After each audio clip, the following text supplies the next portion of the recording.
Great. One of my favorite podcast guests here for the third time, John Gray. Thank you so much. A real pleasure. A real pleasure. Tell me about your Facebook Live efforts. You're going on there all the time, huh? Yeah, every day I go on at Pacific time, 10 o'clock. I do like about a 20-minute little talk and then question answers with all my comments from people for about an hour after that. It's really fun for me. You're just a powerhouse, man. How do you keep it up?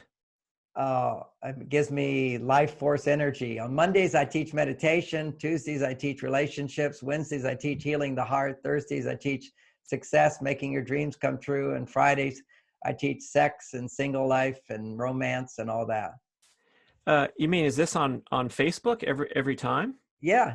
That's Those are the the themes. topic. There's a topic for each day, every week for 6 weeks. I'll do it. And then I'll start Fantastic. again. All right.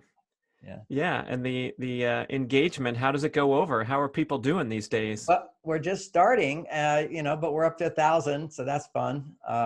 And it's building every day.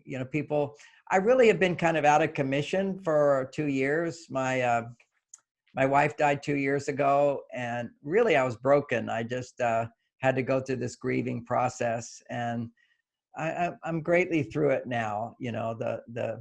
I'm able to see when you go through grief, you lose someone, you feel pain when you see memories of them or you see pictures of them. And many people will avoid that. I do just the opposite. I increase it, allow it to go around to trigger me to then look at what are the emotions that go with that. And in the beginning stages of grief, it's for me and for many people, you reflect back on everything that you could have been better. That's the whole thing. It's I could have been a better husband then. I could have handled that differently. I could have said that differently. And literally for a year, every night I couldn't sleep at night. And I remember times when I could have been better. I could have been better. And there's this part of me just longs to act out, learn from that wisdom. I mean, I've learned so much in reflecting, all my ideas of Men Are From Mars, for example, are due to reflections after we had some upset. We didn't have an easy relationship in the beginning. We overcame these challenges that I talk about, and but we did. But now I've overcome them even more. It all comes back again, and I'm back. Okay, so it's really very, very nice. I've been through the healing process many times. I thought it was like a 9-month process. My brother committed suicide. My mother died in an accident. My father died by murder. Somebody robbed him and left him in the trunk of his car. I've had some rough things. A brother that died in a car accident head on when somebody was passing in his lane. So big shocks, big, when Bonnie and I got married, it's like we went to a funeral every year. So, Oh, mercy. we really went through it, and I got good at it. So I thought I was pretty good at it, but boy, it threw me for a loop. It's 2 years and I still feel some pain.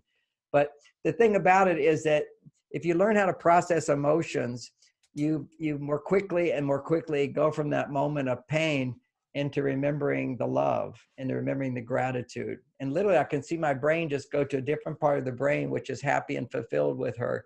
Every time I start to feel the pain, then my brain just goes right over to all the wonderful times we had together and feeling grateful for that.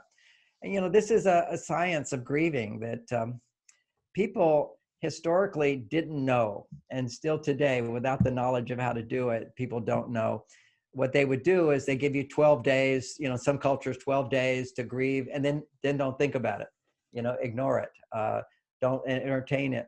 But what happens if you embrace it and just as it comes up, don't encourage it, but when it comes up, you process it, you feel it, and you learn from it. You give words to the emotions. Then you finally get to the place where you realize that 90% of the pain you're feeling is an accumulation of pain from childhood. For me, now I'm able to very clearly see when the pain is there, I can easily link it back to one of my big traumatic moments was at like 6 years old, somewhere around there. I was lost. I got lost for a week from my mother and didn't know if I'd ever see her again or my family. And that was very traumatic to a child. A And week? a week, yeah, 7 days with strangers. Boy, today, if the kid gets lost for 90 minutes, it's a tragedy. John Gray Anyway, was out there for a week, people. Come on. anyway, well, when I was young, when I started teaching at 19 years old, transcendental meditation. I was the youngest TM teacher.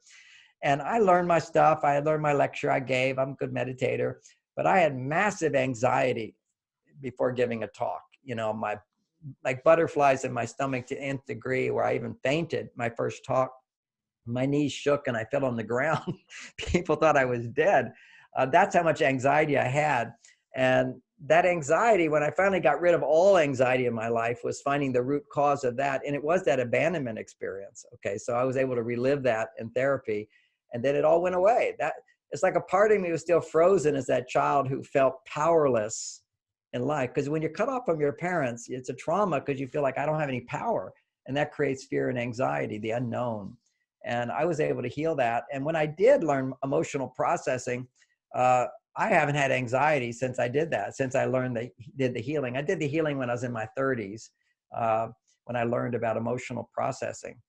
Meditation, ironically, didn't solve that problem for me. Meditation's great. I'm good at meditating, but what happens is you still have these emotional issues. Some people just are chronically like depressed. They're just not happy. You can look in their brains and you can see that blood flows to the right side of the prefrontal cortex, which makes them pessimists. They always have a bias towards negativity.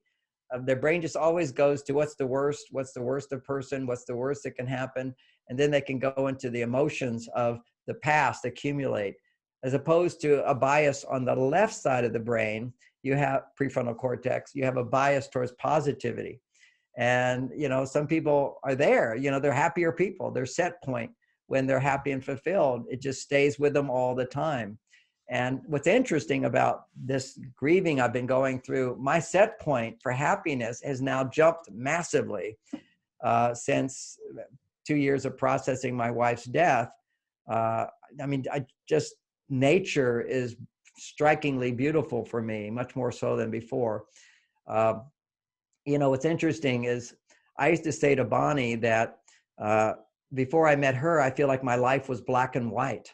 I didn't really see the color. Women often will see more colors. They actually do see more colors, but we would go on walks and she'd see flowers and she'd see trees and she'd see her garden. She'd be really happy looking at those things. And the children, the way things she would say about the kids, it would just open my heart to see the world through her eyes. It's kind of like what happens when we grow up as an adults. We love to be with little children because we get to see the world through their eyes. Those are really a part of us that's still like a little child inside. And I'm kind of forming this idea right now as I'm talking to you, because I've been wondering, why am I like so enamored by trees? It's suddenly these trees, they all seem like cathedrals to me. I live in a really beautiful place where they have redwood trees. They're really tall. But I said, okay, when I first saw them, it was great, but that's about it. But my wife was massively enamored by those. And as I've been processing, it's literally like she's inside of me now, because today I spent an hour just walking through the forest, looking at trees. It was just the most amazing thing. Never before have I had that experience. And yet that was like my wife's experience. So, when we love someone, it's because they have qualities that are buried deep in ourselves. And by all this grieving and letting her go on the outside, I've found her on the inside, as bizarre as that might sound to some people. But, my whole thing that I've talked to you about, as men and women, we both have a male and a female side. And, for men, it's testosterone. When you're on your male side, your testosterone literally is about 30 times higher than a woman's. And if you're on your female side, a woman typically has 10 to 20 times more estrogen than a man. If a woman is unhappy, her estrogen levels are very low, like a man's. And if a man is angry or depressed or stressed, his estrogen levels become like a woman and his testosterone levels go down. It's very interesting, isn't it? Well, that's the centerpiece, the starting point for getting a fighting chance at relationship success. And I love how you brought that out. I mean, you've been writing for a long time, dating back to the first book in the 90s. But this Beyond Mars and Venus, where you throw in that the hormonal underpinnings, was a great revelation for me, because I don't know if this is quoting from you, or I pulled this out, but it's like, if you don't have those hormones optimized, why even start working on relationship skills? Because if you're an angry, stressed man with low testosterone, you're going to be a jerk no matter what, even if you've read the book 10 times. Nicely said. Nicely said. It's really, it's like a cliche, old understanding. You can't love somebody else till you love yourself. But that's kind of an abstract concept of, does loving yourself mean I look in the mirror and I go, hey, I got great muscles? It means a lot more than that. It means having a sense of self-sufficiency, so that when our partner is not able to be like the perfect, beautiful person that day because they're in a bad mood, it doesn't shake us to our core. Basically, there's a solidity to, I have well-being, and my partner can make me happier, but they don't have the power to bring me down. Now, having said that, that's the ideal, because I have a life that's not dependent on her. But my thing is the 80-20 rule, which is 80% of my happiness comes not dependent on my partner. 20% comes from them, and only to take me happier. My partner can take me to happier, but they can't make me happy. Is I have to have lots of different activities in my life that make me happy. And, here's an interesting thought. I like to flesh these things out. What does it mean to be 80% happy? Well, I get up in the morning. Sometimes I'm tired. I don't really want to get up, but I cope with that. I don't blame anybody for that. I go, okay, I'm going to stretch. I'll take a shower, and I feel good. You see, what I just did is I went through something I didn't like, and I solved the problem, not blaming anybody. Then I go and get in my car, and I'm in a traffic jam. And basically I go, okay, I'm late. And I have to say to myself, all right, I'll get there on time. It's going to be okay. And then I calm down again. And then I get to the airport, and then there's a big line or something. And I'm waiting there, and I say, oh, I have to wait in this line. And what's the big deal? Where else are you going to go? You got plenty of time. You're going to get on the plane. So I'm giving examples here. We go through this all the time. We're constantly dealing with stress and solving that problem without blaming somebody. And sometimes even when we do blame somebody, we'll come back and go, okay, there's nothing I can do about it. So we're constantly coming back to finding our happiness on our own. Then suddenly we get in a relationship, we start blaming our partner. And the tendency to blame your partner will become less if you found that set point and you actually were able to come back to happiness, as opposed to coming home going, the world's awful, people are awful, they're no good. Then your set point is much lower. It's very hard for somebody to make you happy. Maybe a little bit. And the newness, there's a little trick to this, is that when the relationship is new, just the fact that there's newness to it will stimulate the pleasure hormone in the brain. Dopamine levels go up. But then when the newness goes away, it's really up to you to have your set point up, so your partner doesn't have to do a lot or be perfect to bring you to a higher level. Or ideally, before you start even engaging, before you sign up for the app, you have a good 80% baseline going, where you have some resiliency. I suppose if you don't have that, then you have such a high risk, because you're pouring your heart and your emotions out there into a relationship, and so you're really fragile and vulnerable anyway. And then if you don't have that 80% locked in, oh my gosh, your day could get ruined by a simple wayward comment or a minor argument. You hit it right on the nail. If we could all just sort of stand back and analyze ourselves and realize that we can let our partner make one comment and it can ruin our day. And I want to throw in a little thing, at my website, marsvenus.com, I do have a whole section on wellness, and I recommend different supplements. But there's one supplement, and I think it's relevant because people are in COVID right now, and it's really hard to get your 80% away from your partner. So you feel a lot of stress. What happens in the brain when our hormones are out, when we're stressed, our hormones go out of balance, but also the brain goes out of balance. And that one little phrase your partner says, your brain will start to loop on that. It just keeps going back to it. You start to feel, I want to be kind and loving, and boom, you remember they said that, or they did that, or that happened. And it just keeps looping and looping and looping. And what I have found in the last 25 years, and I've been promoting this idea about the share, there's a mineral which will stop that looping quite a bit. And it's miraculous. Here I am with all my little internal mindsets to not loop. But boy, Bonnie could say one thing. She could actually look at me a certain way. She would just say, you forgot to turn out the light again, and just look at me like I'm this failure. and ironically, Men are more affected by a woman's negative reaction if it's a little thing he did wrong, rather than some big thing. You know, when I was 2 hours late for dinner, she's upset with me. I can understand it. That makes sense. I was a bad boy. Okay, I'm so sorry. The dinner was ruined. I'm bad. And then let it go. But if they get upset over something little, that really triggers us to go into looping. And the same thing with women is if we do something little or we don't do something little that they're expecting us to do, or we say something, they'll loop on that as well.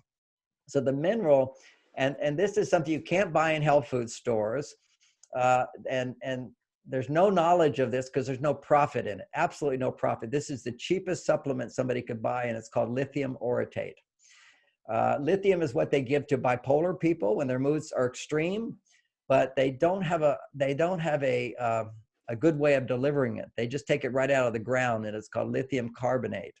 And lithium carbonate will stop the looping, but it's 500 times the dose of lithium that you need because it doesn't get into the brain. It's a salt. So imagine taking 500 times the dose of salt. There's going to be side effects.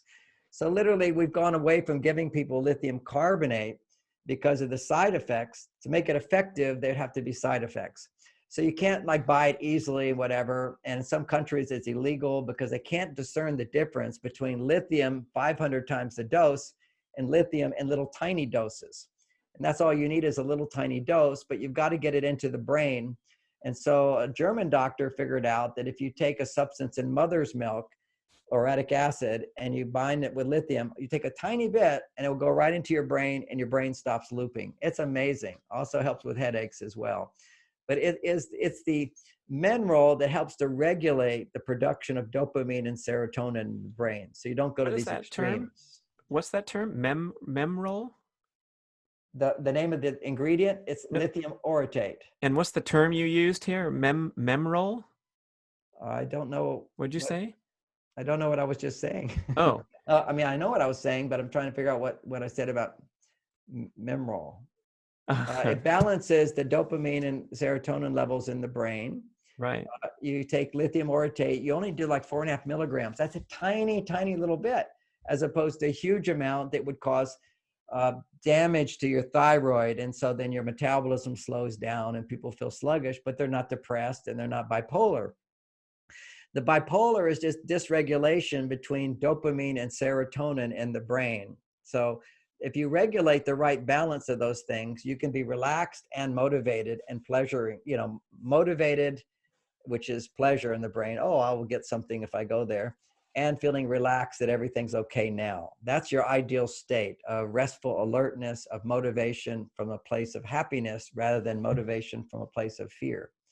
So when we can have that nice balance of dopamine and serotonin, that's also what happens at the time of climax. Okay, we go into, that's really arousal when it comes to sexual arousal. We're in that flow state.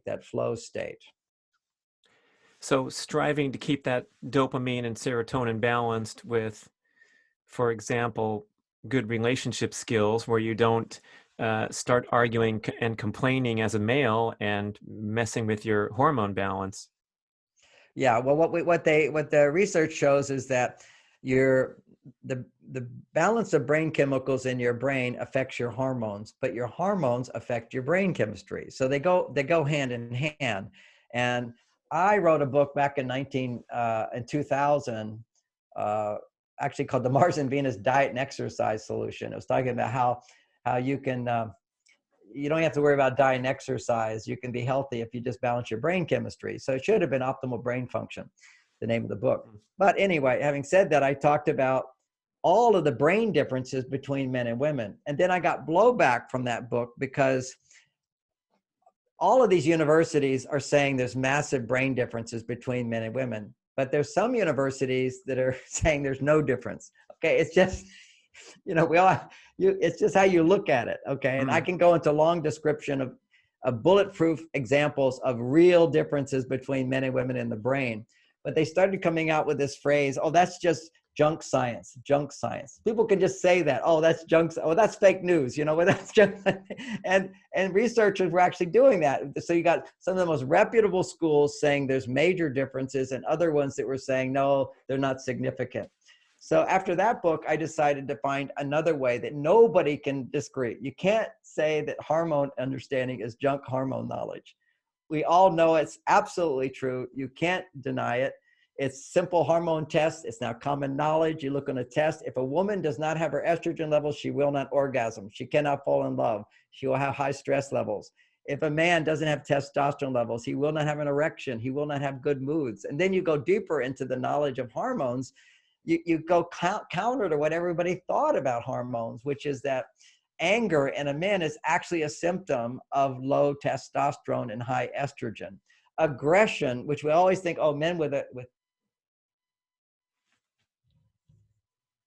they have super high testosterone levels, so they're really aggressive, and so they thought, oh, that's what caused it. But actually, it's when you have a lot of testosterone and you feel threatened, and your testosterone turns into estrogen. There's actually a shift in that the regulation of estrogen function increases, testosterone goes down.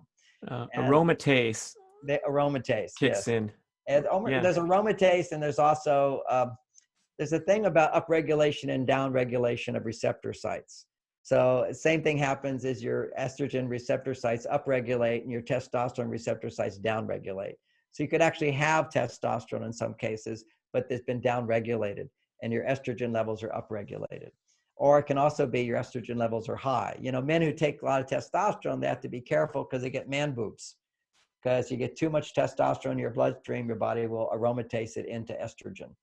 Then they have road rage. You know, the whole phenomena is you got to watch it. You get this huge anger thing happening if your testosterone, and here's the thinking, too much testosterone turns to estrogen, and then you get the road rage. Right. So the common connection between the crazy bodybuilder that smashes into parked cars because his testosterone is too high. It's really that he took too much artificially and it got converted, and he's in a high estrogen, especially with the mood swings and the instability that we call roid rage. I never made that connection. It's actually the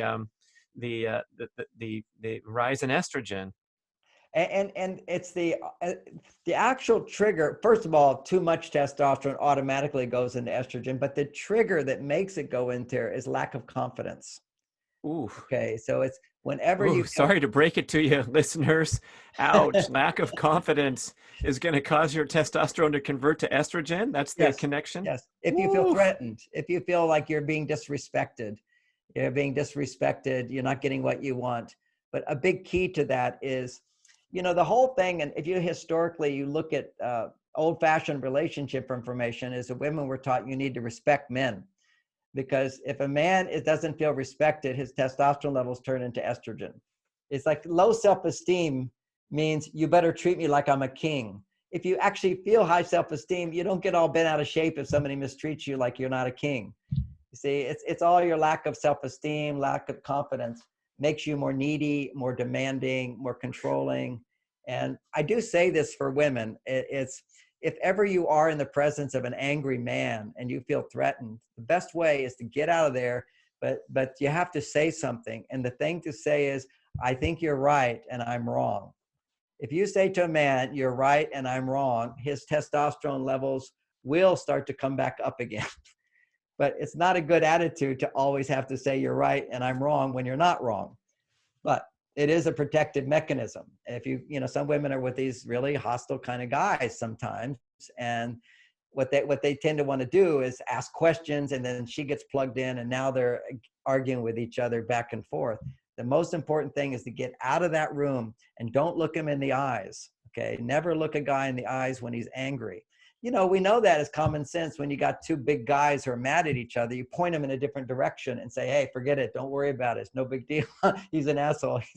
You want to get him looking somewhere else. Literally, eye contact is dangerous if somebody's angry, because they'll just get angrier and they lose control. That's a key thing. So women, don't look them in the eyes. And that's what women will tend to do, because they know that if you want to comfort somebody, you look them in the eyes, but that's when your heart is open.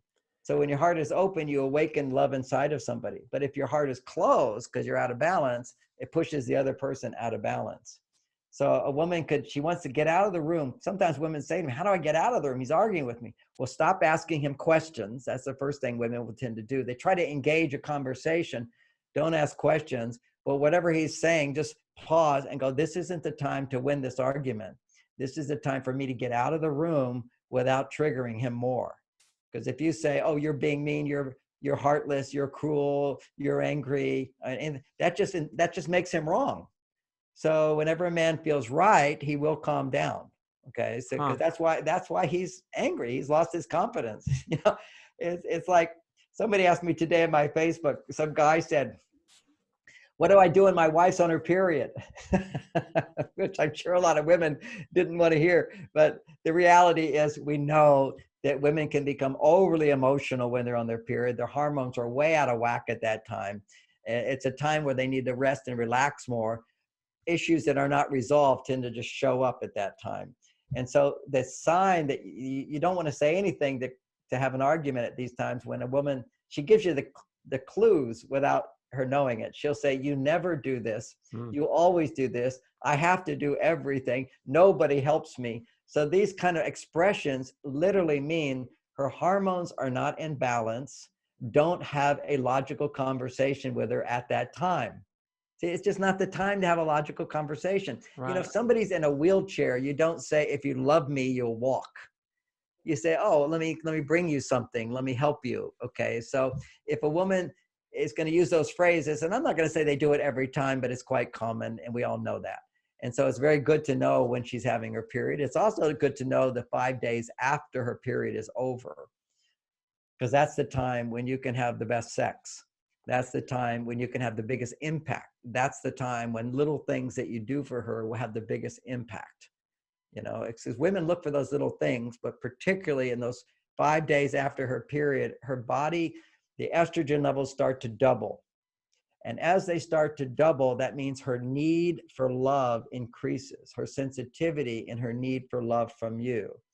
And during her period, she needs safety. She doesn't necessarily need you at all. She just doesn't need you to make it worse. Okay, that's the thing, is that we trigger them at that time, expecting them to be the way they were at another time. Or they have some emotional reaction to something and we make them wrong for it. We literally can drive her crazy. And that is true. I mean, guys do this all the time. They don't know they do it. In more dysfunctional relationships. I was on a cruise one time, and this woman beat up her husband and they had to take her off the cruise. Okay. So this is a woman behaving badly. I mean, she was hitting him and doing all this stuff and calling him names, and everybody was like, whoa. And of course, he's a guy who's going, whoa, crazy woman, crazy woman. But the reality, if you could have seen what built up to that, it was his attitude, crazy woman, bitchy woman, no good woman, that causes her to go further out of balance as she loses her logical side of her. Because we can do that to each other, just as women can push a man into the violent part of him. You know, we always look at violent men as you know, oh, they're always 100% responsible. They are for their behavior. But prior to that, there was an argument where a woman was asking lots of questions and engaging him. And that's the mistake. If women just understood, men are not like women. If a woman is upset and I engage her, if I can, without getting angry, and I can ask her questions, getting her to talk more will raise her estrogen. That will help calm her down. But getting a man to talk at a time when he's starting to feel anger or negative emotion, getting him to talk, he will become more emotional. And if the emotion is anger, he will become aggressive. And he will say things that he doesn't really mean. And then the big thing that happens at that point, I want to say this because this is happening a lot right now with COVID, because people are not getting their needs met, 80% not from their partner. So they're on edge. They're annoyed, they're irritated, they feel bugged. The problems that would normally be nothing are bigger. And so at that time, they engage in arguments. And then in arguments, what happens is we become somebody that we're not. Okay? So when you're out of balance, you're not you, you're somebody else. Okay? You become the opposite of who you really are. And then people say, oh, he showed me his true colors. And then they freeze on that and think that's who their partner is. That's who their partner becomes when they're not their true self. And that's what we have to recognize, is that people are much better than we think if we hold them to how they behave when they're out of balance.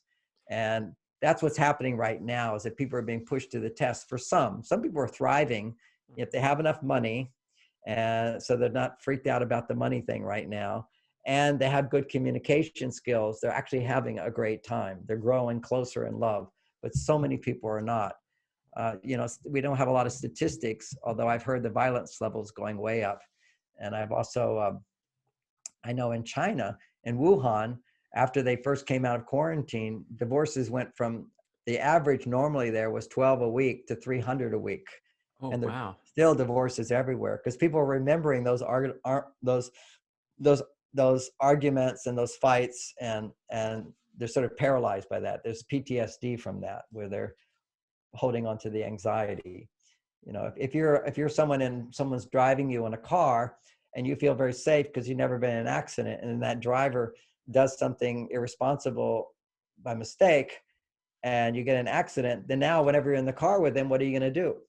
You're going to be afraid they're going to do that again. And so your brain becomes hyper vigilant to go, oh, is he doing this now? Is he doing it right now? Is he doing it right now? Is he doing that? Hyper vigilance is PTSD. And so once you have one big fight, you've got now this hypervigilance, which takes a while to heal, but only by feeling that you can express your feelings about it and be heard. Then you can come back into a balanced place. Wow. Yeah, I mean, you spoke about this in the last show, and I maybe want to pick up this because we were talking about the accumulation of these blocks in the relationship, like repeated arguments, the patterns are playing out, the woman's questioning the man and getting him more agitated, the man is doing his thing with the woman and not keeping his cool. And so let's say that we have these blocks built up. There's a couple that's been together for a while, the passion is gone, the sex life is suffering. And you said you could heal these in a few months. That's a John Gray quote, which is super positive and optimistic. I love it. And one thing you mentioned was laughing at your mistakes was one of the strategies. And then I think you were going to talk some more in a future show. So if we're maybe referencing a state of being blocked in the relationship and continually seeing someone who's not the best they can be, I like that better than saying this is your true self. No, it's just me at my worst kind of thing. Right. What are some steps that a couple can take to healing besides listening to the show together, of course? Well, reading books together on relationships is a good thing. Just to know that is a good thing. Reading once a relationship gets better, I did write a book for this one, which was called Mars, Venus in the Bedroom. Just simply reading out loud my book, Mars, Venus in the Bedroom, has caused amazing, great sex for couples. Because once you've stopped having sex, you've got to sort of delicately get warmed up back into that place. It's a big jump. Once you're out of the, use it or lose it. And once you've lost it, it's hard to make that transition back. It could be for both, or it could be for one partner, hard to make it back. Why is that, John? Sex is so difficult because it's controlled by the unconscious mind. We don't have a lot of control over our erections. Women don't have a lot of control over their lubrication. Okay, so it's just, we have little control, which is also why we're so sensitive about rejection in sex. Why we don't like to be told what to do in sex. We don't want to be told what we did wrong in sex. We're just more, we have no control over it. So, and the last thing, when you make love, you're being extremely vulnerable. You're giving someone the power to make you happy. And if they don't make you happy, then they have the power to make you feel really awful. So a lot of fear around sex, and it's no control. And so reading, what happens when people read Mars, Venus in the Bedroom together, this is what I've been told, is they can gently move into it, because I say things in that book and you can see your partner smile and they go, oh, that's good. As opposed to her saying, yeah, give me 18 minutes of clitoral stimulation and I might be able to have an orgasm tonight. It doesn't happen in 2 minutes like a guy. So the book is saying that. So it's not her telling him how to have sex, because part of our manliness is that we should know. And we have no education in it, and we don't have a woman's body, and we don't realize that for women, sex is totally different experience than for men. It's inside thing. We're eating out and they're inviting a guest in. So, you could, on the fly, you can go eat out in a restaurant, but if you're gonna have somebody come eat at your house, you want to have it clean. You gotta wash up. You gotta smell nice. They're gonna come inside. When are they gonna leave? All that stuff. What does it mean? And how are their attitudes gonna affect me? A woman has no defenses. When you open up, you're letting somebody have power over you. And in the beginning, we like that because we think this person loves us so much. So we're letting them have power over us. But as soon as they start behaving in a way where we don't like they're having power over us, like saying we're not good enough, complaining about us, ignoring us and whatever, then we have to push away from that. So how to come back to the place where you can read that book. Here's a really great technique. For couples who have alienated themselves, okay, bad arguments and so forth, the key to that is every relationship is based on a feeling of the anticipation that I can get what I need. Okay, that's why you're so excited in the beginning. There's these, I'm hungry and I'm going to the restaurant. Okay, we're going to get the food. I'm going to get the food. So you already feel happy that you're on your way to get the food. And then what happens is we didn't get the food. And so then we stop anticipating getting the food. And one word for that, and not when you don't get the food and you don't anticipate getting the food, you lose hope that you're ever going to get fed. That's the killer in relationships, is that we're always going, oh my gosh, she's this way. She's always going to be this way. I'll never get what I need. Well, you're convinced that's who he is. I'll never get what I need. You're not even thinking this consciously. It's just floating in there, and deep down, you're not getting your needs met. And oh my gosh, losing hope. That's really, that's well said. That pretty much characterizes it. And I think the same in life. I mean, that's what Mark Manson's book is all about. Is, that we need hope to have a purpose in life and to have a chance of being happy. So yeah. Same with the relationship. Wow. Same with relationship. It's like so critical. So what happens, and I think this is why Men Are From Mars, Women Are From Venus struck a chord, because what reading that book does, and even for one person starting to read that book and then changing, and then your partner will become interested if you change based on it. They see the changes. You never want to push it on anybody, but couples who've read that book together have told me that it just created miracles, because they take a seminar, they're listening to me on YouTube. And by the way, there's a great talk I give. It's my TED talk on YouTube with the red shirt. The other talk I gave is not so good, but the red shirt is a really good one. It's in Oregon, I think, or someplace like that. Really funny, entertaining. And that's how men need to hear it. Men need to hear it. Let's be light about it. Let's have fun with it, because ultimately what it is we all make mistakes because we don't understand the opposite sex. See, we're doing our very best. We're loving good people. We do our very best, but because our partners are different from us, it doesn't have the effect we think it should have. So ultimately, it goes over some of the major fundamental mistakes couples make because they don't know better. Now you're off the hook. You don't know better.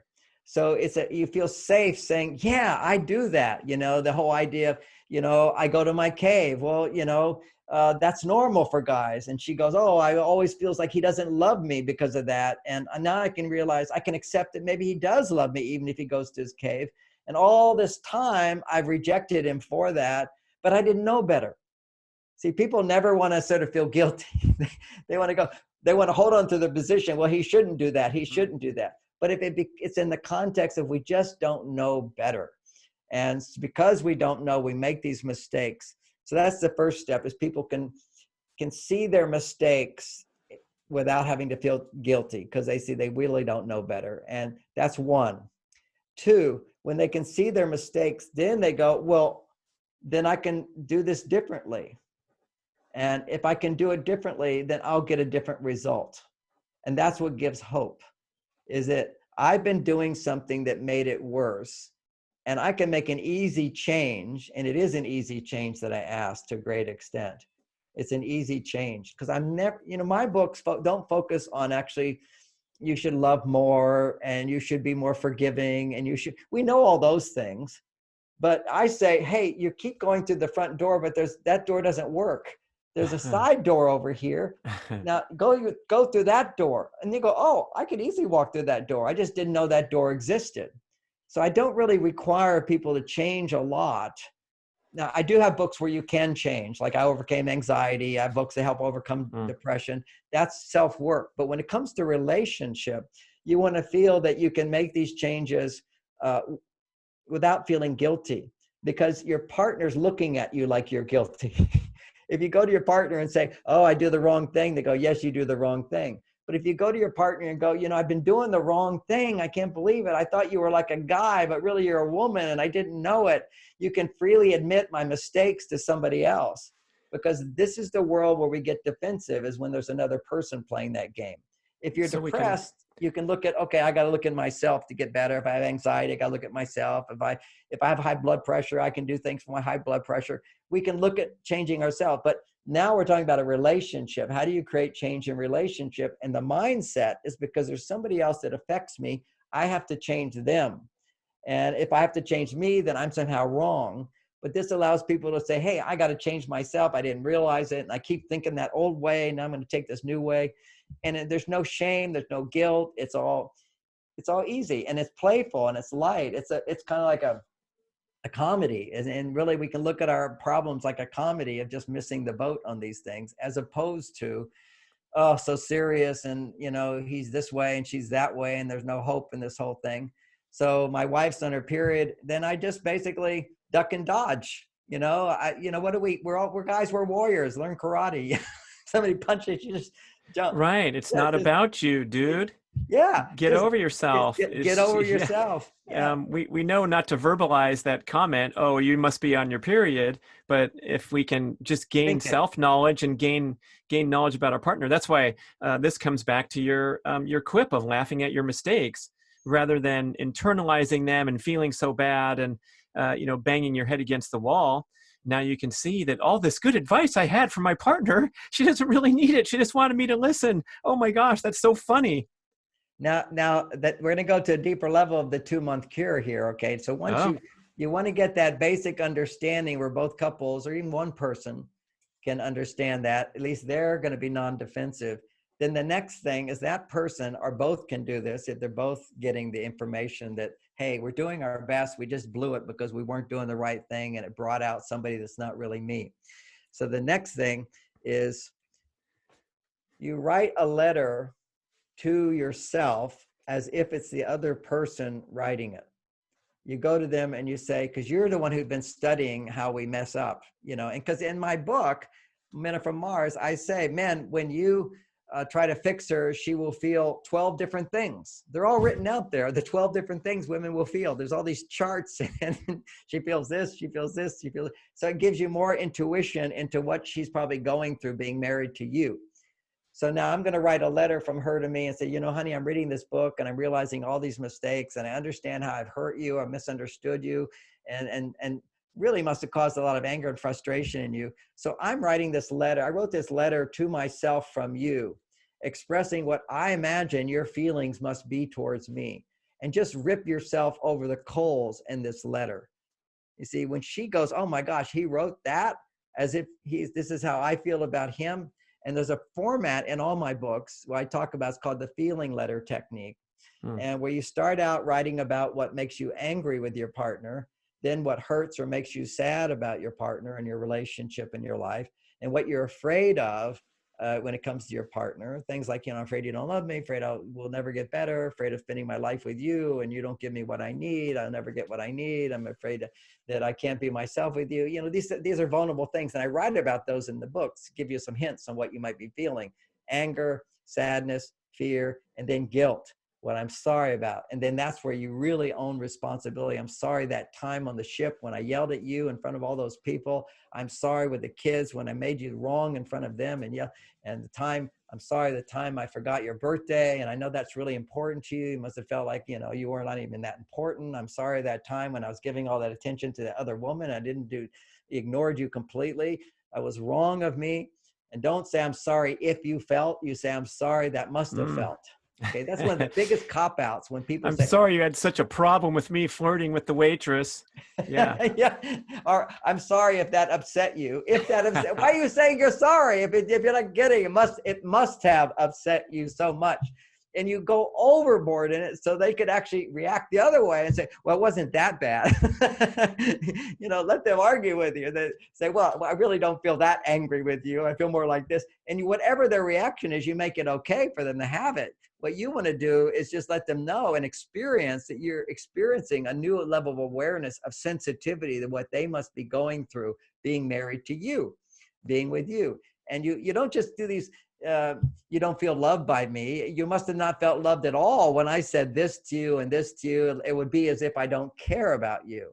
And so the buzzwords, and Men Are From Mars, and these are those ones, you get a whole chapter on this one, is, and also in Beyond Mars and Venus, it's even elaborated more, but it's the primary emotional needs. I try to categorize things. If I was to constantly express how my wife might be feeling, living with me, there would be a bottom line where I say, when I didn't do that, and I didn't give you the room to buy the own car you wanted. I was really pushing for this color, and you really didn't even know if you wanted that color. Just all these little examples that could have been upset. It must have really sounded like I don't care.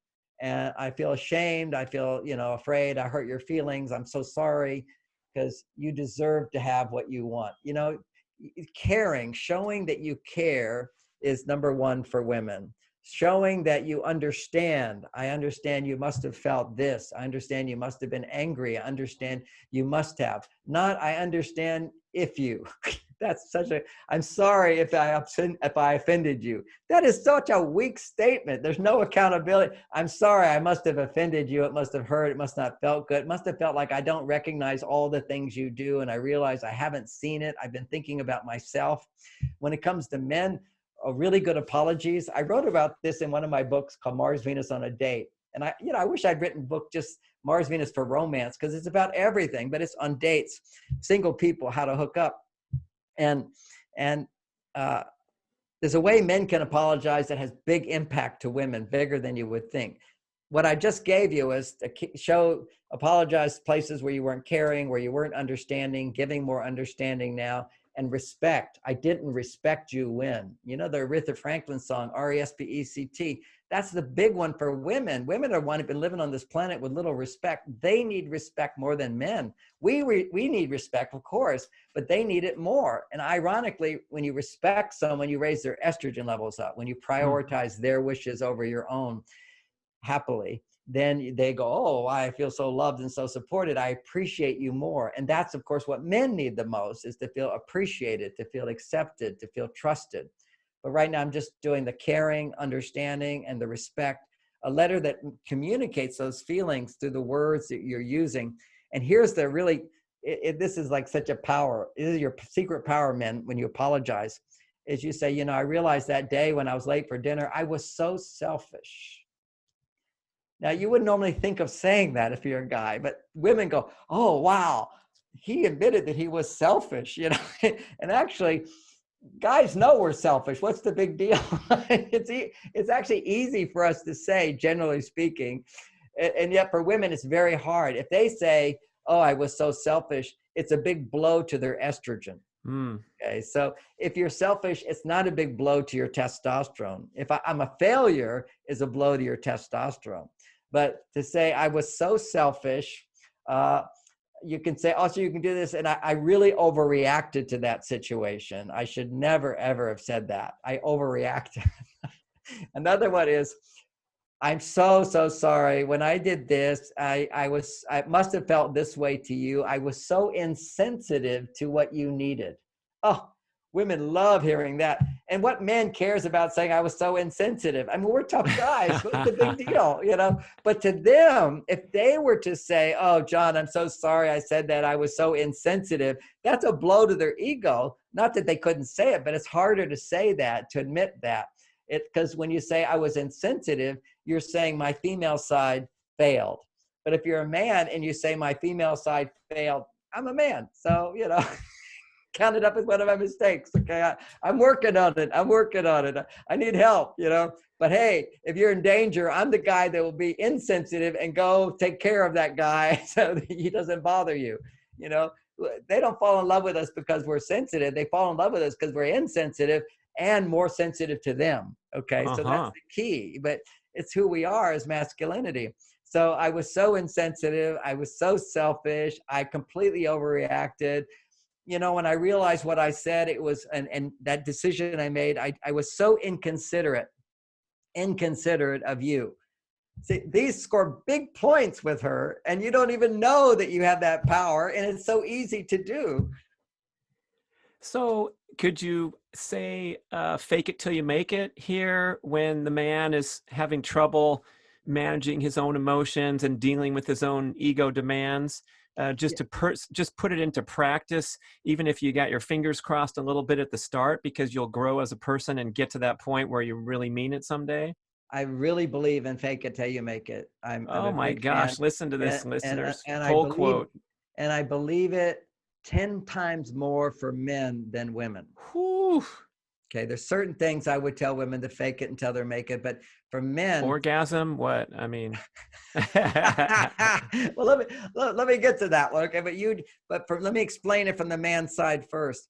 What happens with men is our heart opens. Our heart opens when we are appreciated.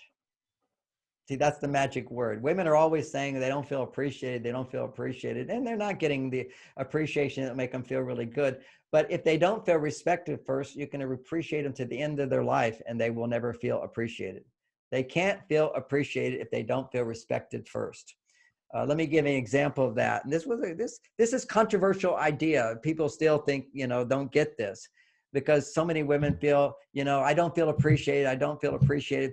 But the truth is, hey, you're the woman I married. I go to work every day because I'm with you. And even before the problems start, let's just start there. Women will start feeling unappreciated because they don't feel the man sees what her needs are and offers to help. See, she registers that as you don't appreciate me, what I do. But actually, I have to go back to my first awareness with Men Are From Mars was long before I got married to Bonnie and whatever, which I learned so much with her. I had an assistant. Her name was Helen. And Helen was great. So here we are, we're a team. I'm writing books. I'm writing a book. I teach these seminars. I have a counseling practice. I work 8 hours a day listening to women talk about their problems. Okay. So I'm in my little room all day long. She handles the payments. She handles the scheduling. She handles the person has to reschedule. She handles when I'm running late. I also taught seminars. She handled all of the enrollment. She handled getting the hotels. She handled getting the so this is like having your right arm that does everything that you can't do while you're sitting in that room. Okay, because I don't have time to do all that. So she was amazing, and she worked for me. Ended up working for me for 10 years till she got a more expensive, more successful job, and she's still a really good friend. But after about 3 years, she said she wanted to quit, and I said to her, why do you want to quit? And she says, I think it's time to move on. I said, well, why? Tell me what you're feeling. She said, well, I just don't feel appreciated. oof. Now, what I just described, is that a man not appreciating her? And when she said, I don't feel appreciated, and I said, well, can you help me understand why you don't feel appreciated?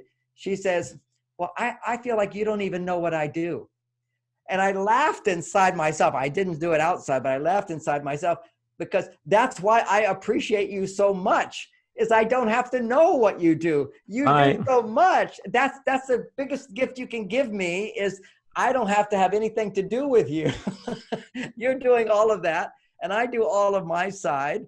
And the result is there, and I appreciate the result. And I showed my appreciation by never giving her advice, never asking her questions, never getting upset with her if she didn't do it right. I mean, I'm an amazing guy to work with. It's kind of go flow all the time, except I was missing this factor that she needed me to know what she does.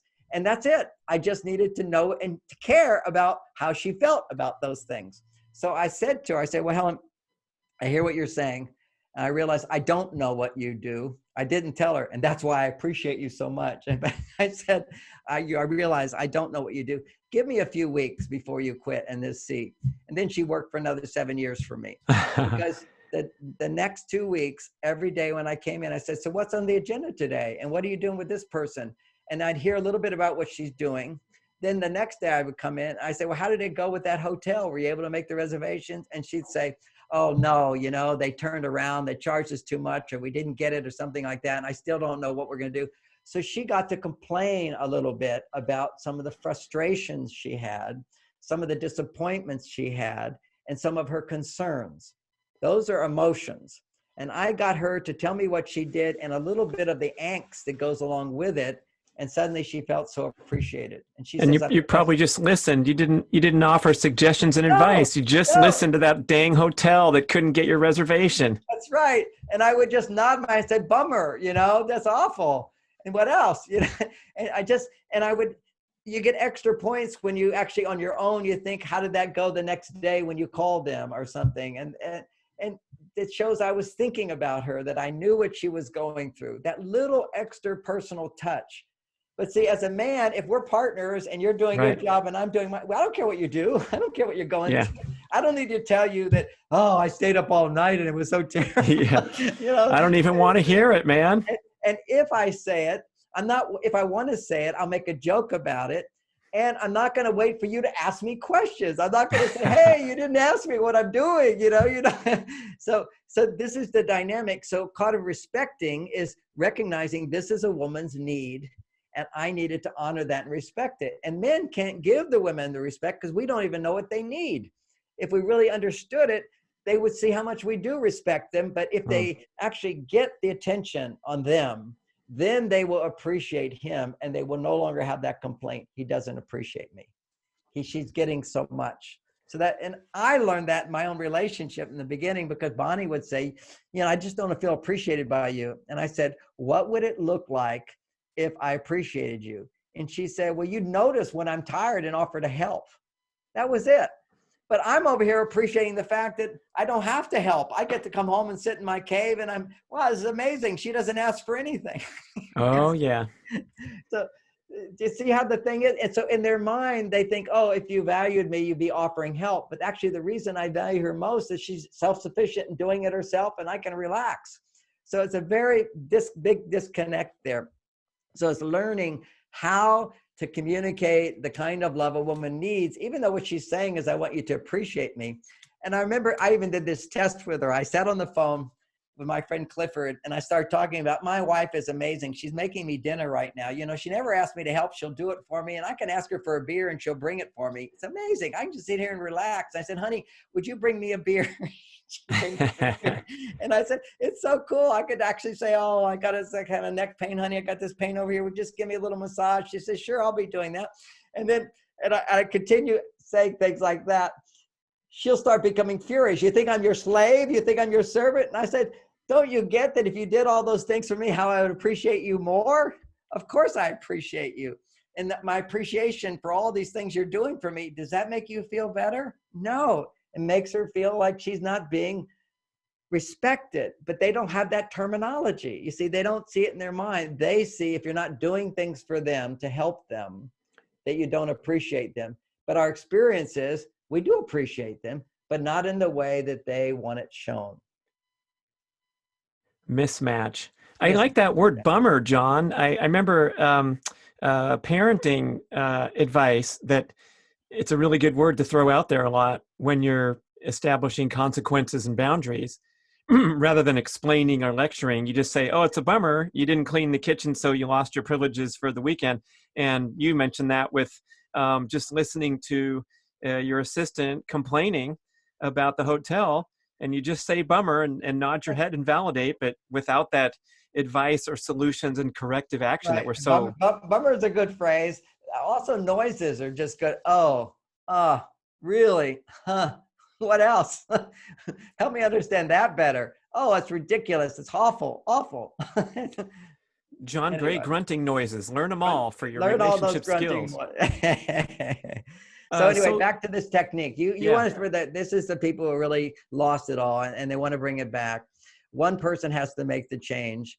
And then you see how you have been making mistakes. Okay. Anybody who sits with me for 30 minutes and complains about their partner, I can tell them 50 things they are doing wrong. It's never one-sided. So my books help people see their side of things. Then you write a letter to your partner as if you're expressing their feelings to you. Then they're angry about, they're sad or hurt or disappointed, fearful, and feeling, and don't do guilt. Don't do their guilt. They should just do anger, sadness, and fear from them, and then have them say what they wish and what they want and what they need. And because see, when she reads that, she's going to go, oh, I didn't realize he knew all this. He has like a whole revelation going on. And then say a few nice loving things. I love you. I remember when you did this for me. I remember when you, so you remind them in a sort of indirect way of, I remember when we fell in love, we felt so good. Bring in some, as if they have love for you too, and write some of those things as well. Then what you do is now you write your response to that. So I wrote a letter from you to me, and now I'm going to respond to that. Oh, the same person's writing the response. Say that again? The same person's writing the response. I write the letter from my wife. She's so upset with me. Now I'm putting on my psychic head and I'm saying everything she feels. Then the next thing I do in the letter, and now this is my letter in response to your feelings. I understand you feel this. I understand you feel this. And you just go over it again. Repetition is good here. I understand you're feeling this way. Why wouldn't you feel that way? I'm so sorry. I wish that I had done this. I wish I had read this book and I learned to do that. I wish I could have done this because now I know I can. So this is building hope. Apologies build hope, that person learning a lesson. Once you've done that, you say, I wrote these 2 letters. I'd like you to read them out loud to me. Whew. So they read it out loud. If they won't, you can always read it to them, but it's much more powerful for them to read it out loud. It literally goes through all their resistance, and all that truth goes into their body. And that will be a step, and that will help bring you closer together. And then the next thing is hopefully that they could read my book. You know, they'll see that, oh, this is really good. Let's try reading this book together. It could be part of your apology. You apologize for this. And what I hope is that we can come back together, and together we can make our relationship better.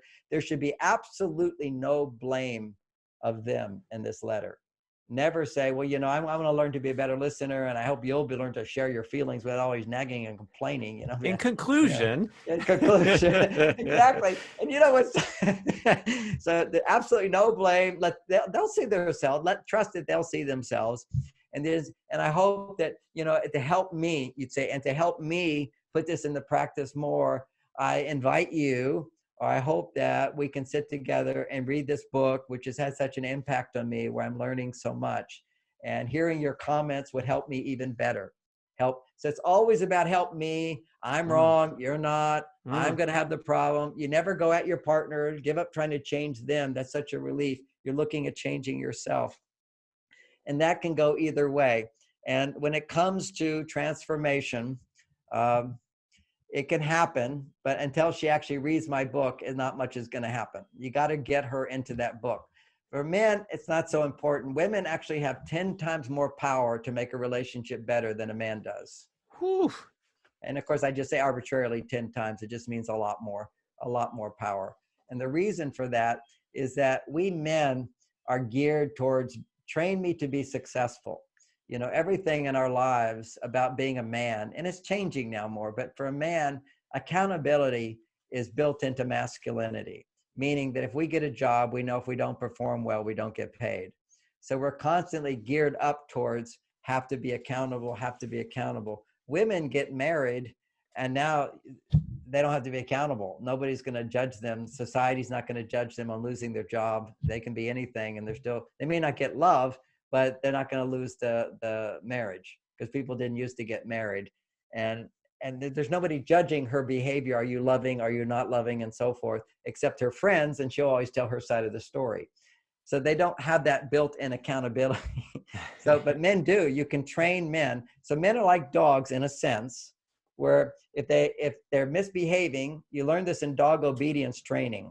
And this is for any women listening, and also for men to understand ourselves better, is that the way you train a dog, there's 2 ways to train them. One is intimidation, bad dog, bad dog, bad dog. And often that doesn't work, but if you really hit them, they will become lifeless and be obedient, but you kill the spirit.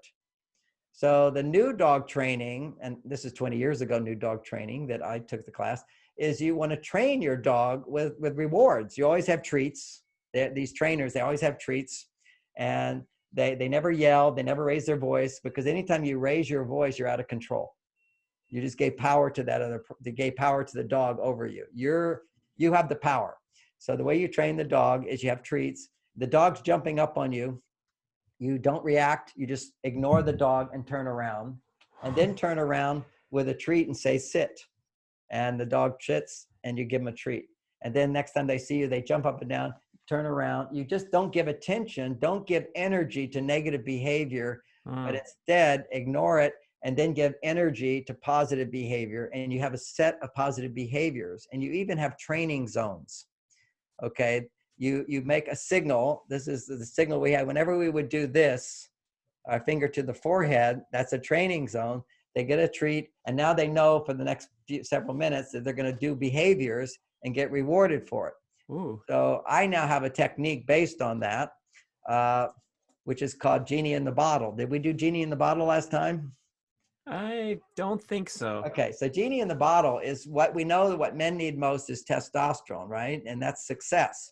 And what women need most is respect and feel like you care, someone doing something for her. Whenever she can depend on someone, estrogen goes up. When a woman can ask for help and anticipate getting it, always her estrogen goes up. When a man has a job to do and he anticipates success, his testosterone goes up. So Genie in the Bottle is a 20-minute training session. We call it a game, but where she is going to rub the genie and he's going to do whatever she requests. And so the way she rubs the genie, the bottle, for the genie to come out is she has to ask him to do something. So for 20 minutes, she's not allowed to do anything for herself except ask him to do things for her. And the objective is to do as many things possible in a 20-minute window. She doesn't ask for anything that would go beyond that window, like you should always remember to turn out the lights, or you should always do this, and you should never do that. It's something he can actually physically do for her in that 20-minute zone. So it'd be like, well, so my genie, I'd like you to clean off that shelf or clean out that closet, or I'd like you to run upstairs and get the lavender oil and give me a foot massage. And Genie goes, absolutely, so happy to do it. Your wish is my command. And you playfully do this. And this is where faking it is going to work really well for both. Okay, we're back on the fake it thing. Because when men do an action, even if they don't feel like I want to do this action, if you do the action and somebody rewards you for it, then you go, yep, I did that. You see, you get your payment, and then you're happy about what you did. You don't complain about it. You let it go. So we actually open our hearts by doing things that would be loving, even if we don't feel loving. But when somebody appreciates us, then we feel the love that will naturally inspire us to do that again. So to know loving behaviors is really, really important for men, because when you do those things, you're faking it till you make it. You're actually faking it till you get a reward. If you don't get a reward, you will get worse. Okay. Now for women, if they fake it till they make it, if they're feeling not loved, they'll do something for you and fake it like, okay, I love you, I care about you, I'm going to do this for you. And you go, oh, thank you so much for doing that for me. Her estrogen didn't go up. Okay. What women need to fake until they make it is in the category of, oh, that was so helpful. Oh, thank you. But then they need to ask for help. And even if they believe you're not going to help them, okay, even if they believe you don't really want to do this, or maybe she believes you're only doing this because we're playing this game, but you don't really want to do this. So you can still put that to the side and simply ask for help. And when you get help, the hormone estrogen will come up, and then you don't have to fake it anymore. And when men do those things, their testosterone goes up because they're anticipating getting that appreciation for it. So literally it breaks through all the resistance that we have to opening ourselves up to our partner simply by these actions of her asking and him providing, her asking and him providing things that he can easily do within that 20 minutes. And the skillfulness of this game is to recognize as many little requests that she makes, the more estrogen gets produced. If she just did one, like clean up the kitchen, I'm going to sit and watch TV. Would you turn on the TV? So he turns on the TV and she sits on the couch and he watches the dishes. Well, he got 1 point of estrogen for turning on the TV, and he got 1 point of estrogen for cleaning up the kitchen, as opposed to many, many little requests. Okay, well, would you dry the dishes? Okay, now would you clean out that cabinet? Would you give me this? You know, couples have all their different wishes and needs. It could be, would you make me orange juice? Would you make me a salad? Would you cut the tomatoes for me? This is like, and now I would like you to do this, make a salad, cut the tomatoes, just tell him what to do. You get to be his boss, and he has no problem being bossed around because it's only 20 minutes and everything he does is being acknowledged and appreciated. You see, one of the reasons men don't like being bossed around by women and feeling controlled is because women do it with an attitude of, you should do that because I do so much for you. That's the whole thing. It's this whole thing. Well, she feels entitled to change you and get you to do things because she's constantly changing herself and doing things for you, which are both their bad behaviors. She should do what she wants to do. And if she doesn't do what she wants to do, she should recognize that I should only make sacrifices if I feel I'm getting enough to compensate for it, not that I'm doing it, I'm going to get it in the future. Men, it's okay, I'll do this and I'll get it in the future. That's anticipation of getting my reward. And that's healthy for men. Women would see that as selfish. You mean you're doing this because you want my love? I go, yeah, I'm doing this because I want your love, but also I'm doing it because I love you. But when you give me love, then I'll do it more because I need love too. I need appreciation. But if women do things to get appreciation, it doesn't raise their estrogen. They're usually, what women need to do is give and do things because they've received, because they appreciate what they've received. Now give from the place of appreciation. We give to get appreciation. And that's healthy. That's testosterone producing. I go on Facebook because I want to help more people and have them write their little notes, and they're saying everything that they like. Oh, it's been really fun to have people all around the world giving their comments.